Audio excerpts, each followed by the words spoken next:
hinahanda na po namin mga kaibigan ang pagdating ng natatanging opposition po, no? Senator Risa Hontiveros. So, an evening with Risa Hontiveros, kailan ba to?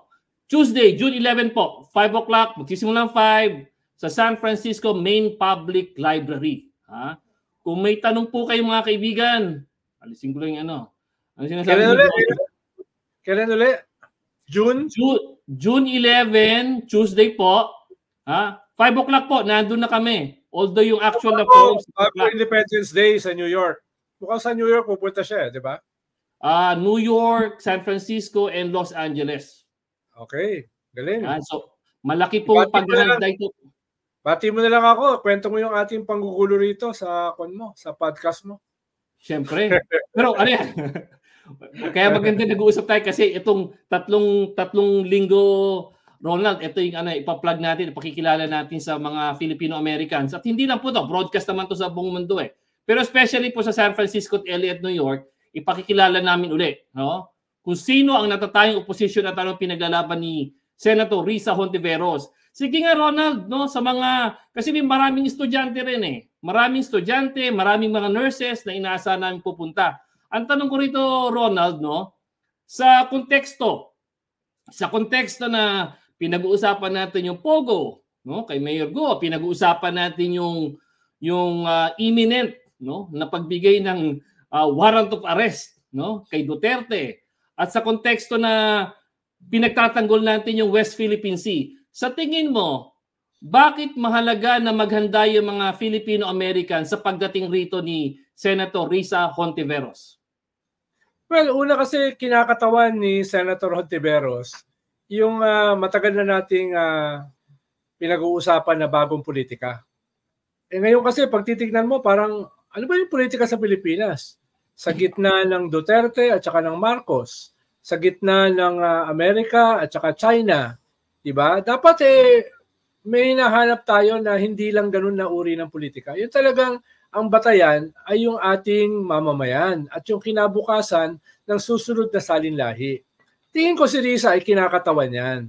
Bakit? Dahil estudyante pa lang siya sa iyong alma mater sa Ateneo. Tumutulong na yan sa mga mahihirap. Una kong nakita yan, nakakapit bisig dyan sa squatters area sa UP. Pinipigilan nila yung demolition. Tapos active yan sa peace movement nung siya ay estudyante. At nung graduate siya, ay napunta siya sa media. Halos sa 1.5 dekada, kasama niya si Randy David. Na ginamit nila yung People's Forum, Public Lives, yung title, sa 2 channel para i-educate yung mga Pilipino tungkol sa mga issue. Nung wala pang social media, nung wala pang artificial intelligence, no? Nung wala pang dominance ng internet, nandun sila sa telebisyon, kasamang Randy David. Pinapaliwalag nila yung mga issue. Tapos, nakumbinsi namin siya na pumasok sa Kongreso kasama ni Eta Rosales. At doon naman, lumipat naman siya ng larangan mula sa eskwelahan, mula sa kalsada, mula sa broadcasting, papunta sa lehislatura. At doon pinaglaban niya yung mga historic bills katulad sa agrarian reform, yung sa energy, yung sa reproductive health, tsaka divorce, na ngayon ay mukhang may tsansa na manalo. No? Mm-hmm. Yung West Philippine Sea, dahil sila ang nagpangalan sa ating EEZ na West Philippine Sea. Sa kila Risa nang galing yon, kila ETA. Yes. No? So, yung mga napag-uusapan natin ngayon, mga issue, hindi yan bago. No, matagal na yang inilaban nila Risa, ETA, Walden, Mayong sa Kongreso. At nung natapos yung kanyang term, minabuti namin na, subukan naman natin ang Senado. At yung una, 2 niyang laban, talo siya. Pero nung ikatlo, no, third is the charm, ay nanalo na siya. Yun. No, at ngayon, nakikita natin yung kanyang mga investigasyon at yung kanyang mga advocacies na nagkakaroon ng fruition. Investigasyon niya kay Kibuloy, investigasyon niya kay Mayor Guo. Nung isang araw nga, sa 7-Eleven ako, pinag-uusapan doon.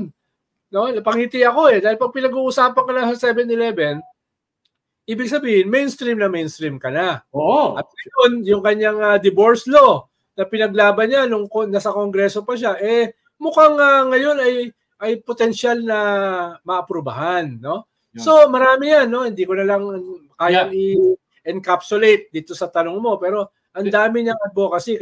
Pero inuulit, kinakatawan niya yung uri ng politika na gusto sana natin na maging dominante sa ating lipunan. Yung may decency, no? May prinsipyo, merong